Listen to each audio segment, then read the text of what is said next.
Hello and thank you for tuning in. I'm Sophie from Loose TV, presenting you with this year's election coverage. You can find all our videos and more about the candidates online at our website www.lsesuelects.co.uk, a website made in collaboration with the Beaver and Pulse Radio. Today I have with me the Education Officer candidates. Hello and thank you all for coming today. I have to my right Patricia, Thomas, Dan, Jamie and Jason. Nathan unfortunately was unable to make it today. My first question will be to Jamie. How will you represent postgrad students? I think the issue with postgrad students, they have a lot of things in common with undergraduates. It's quite troubling to see that they suffer from the same things as not being able to learn languages, not being able to choose the courses they want. I've applied for a master's here. I'm not sure it's the right decision. I'm not allowed to learn a language next year. I was able to pick one up this year, but the course choices won't let me, and that's really disappointing. I would love to change that. I believe that at a master's level you have to be able to choose what you want just because you're paying so much more for it. Hey, thank you. And Jason? Well, postgrad students, a lot of them are more academically independent. So a lot of time they do their own research work, and that's why I want to put forward an LSE projects funding, allowing postgrad students and even undergrad students to go on with their projects, both academic and non-academic projects, funded both by the SU and the school. Hey, thank you. And Patricia? I'm a postgrad student myself, the only one of the education officer candidates. I think that it's very important to let the postgrad students know exactly what, especially academically, the LSE has to offer immediately, because often it's too late. Like for example, Teaching Learning Center, especially to help with non-native speakers, or even any of the training sessions at the library, which can be very useful immediately. Thank you. Thomas? I think a lot of the promises I make in my manifesto apply equally to postgrads and undergrads. For instance, talking to postgrads, I've had a lot of traction on the idea of expanding and improving study space, because that affects both postgrads and undergrads. And the other thing I'd do, of course, would be to work closely with the postgrad officer, because I don't think we actually sit on the postgrad academic committee. That's the postgrad officer, but that's no reason not to work with the postgrad officer to get voices heard on that committee. Hey, thank you. And Dan? I think postgrads is funny because over the last few years at LSE they've often been seen as a cash cow, and that's really unpleasant. And now that we've got the £9,000 fees, the LSE is trying to rebalance towards undergraduates, so they're increasing students overall to 10,000. That's particularly good for undergrads. And with that, I think we need to make sure that postgrads are still represented and postgrads still have their issues on the agenda. And particularly, I know there have been problems with Moodle course choices, and on LSESU students, you just don't have the ability to choose the course they want. One of my key proposals is to have timetabling reflecting students' needs. Now, I know lots of postgrad officers are part-time, and for them it's hugely important that they have the ability to choose classes when they have the time. It's the same for undergrads, but particularly for postgrads. Okay, thank you. And my second question is first to Jason. Where do you stand on the issue of a reading week? Right, on the reading week. Well, that's a great question, and that's actually an issue that I brought forward to the agenda when I ran for education officer last year. Look, I'm in favour of reading week myself, but I think it's a decision that each department needs to make individually. So I would like to see there to be a referendum in every single department for students in that department to be able to make up their own mind on reading week. Hey, thank you. And Patricia? At the moment, I know that there's a proposal possibly for an 11-11 and 8-week schedule. I think that might be feasible, especially so that people can have a break. But the thing is, it should be implemented so it's not at the cost of any teaching, and also that if the academic calendar is changed, that it should be actually quite universal throughout the departments, because I think it would be a big issue organizationally. But I know that there's a survey going around now, and of course as education officer I would make sure to continue to listen to the students to see what's best. Thank you. Thomas?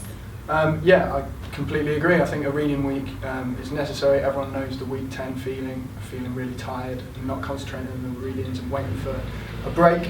And I think we get a lot of reading, at least in the qualitative subjects. We get a lot of reading, and so a reading week would be an ideal time to have a bit of a break from university life, catch up on the readings, and yeah, allow us to effectively make the best use of our time at LSE. Thank you. Dan? This is not a question that I can answer, this is up to students. Now, I want to wait to see the results of the survey that's currently going around, and if students overwhelmingly say yes, reading week, then I can work as education officer, as representative of students, to say to the school, this is what students want, this is clear.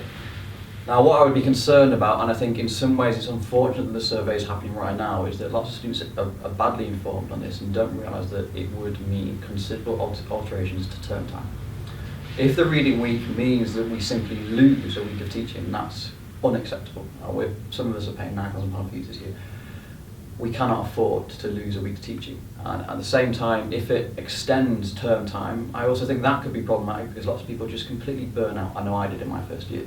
So it needs to be a balance, and we need to know what student views are. Okay, thank you. And Jamie? Well, in the recent survey they did, the result was overwhelmingly that students want any changes to the academic calendar across all departments. I'm not sure a department by department initiative works. You look at the law department, as Dan's already said, it's a loss of a week of teaching. There's just no teaching in that week, and that's not acceptable. This has to be student driven. Personally, I'm against it because I burn out. I just look atrocious by sort of the end of week 7. So I think it's an important issue. I will be led by students on it, but I think it has to be done uniformly across the school, and department by department will not work. Okay, thank you. And my third question is first to Patricia. What positives can emerge from the TTF2, the Teaching Task Force? I think that at least now the academic board seems to be starting to listen to us, because I've heard in the past that even if students say things that they kind of just completely overrun. But I think especially with the issue of class sizes being kept smaller and not being extended to be bigger, definitely even professors in most departments are behind the students on that. So that's really great that there's that kind of interaction. Even now with my head of department in social policy, we spoke about it, and he said that he would make sure that professors would go to vote so that they wouldn't just leave it, because since professors have most of the vote in the academic board. So I think at least that they're starting to listen to us, and that there is more interaction and more agreement between professors and students, and this is good. Okay, thank you. And Thomas? Yeah, I absolutely agree. I think the best thing to come out of the Teaching Task Force, two proposals, are that it's mobilise students to defend what's important to them, which is very often small class sizes and quality teaching. And I think ultimately there are hints at a reading week as well, which, as I've said in the previous question, is very positive. But I'm not sure how many positives have come out of it other than getting students more educated and more knowledgeable about the way teaching is going to change at LSE. Okay, thank you. Dan? Well, let's be clear first of all that we've not lost on the Teaching Task Force yet. It's been delayed twice. We don't yet know when it's going to go to academic board. Rosie's done a fantastic job as education officer this year in mounting a really strong defence from the students with a survey and with a representation on academic board, in saying actually to Paul Kelly, who's the guy who wrote this report, we don't want lots of what's in this report. Now, I said it in my manifesto, I think we need to use the TTF as an opportunity to present to the school an alternative. So we say, actually, we want the best standard of teaching in the UK at the LSE. We want to have the best student satisfaction scores in 3 years, let's say. Now, what that means is working with department heads. I think one of the things that we need to do is be more proactive as officers in meeting individuals and saying, how can we work best with you in your department for your needs, for your students' needs, to provide the alternative that they want. That's completely possible. Thank you. Jamie? The TTF2 is about so much more than class sizes. It's about the whole teaching strategy at the LSE.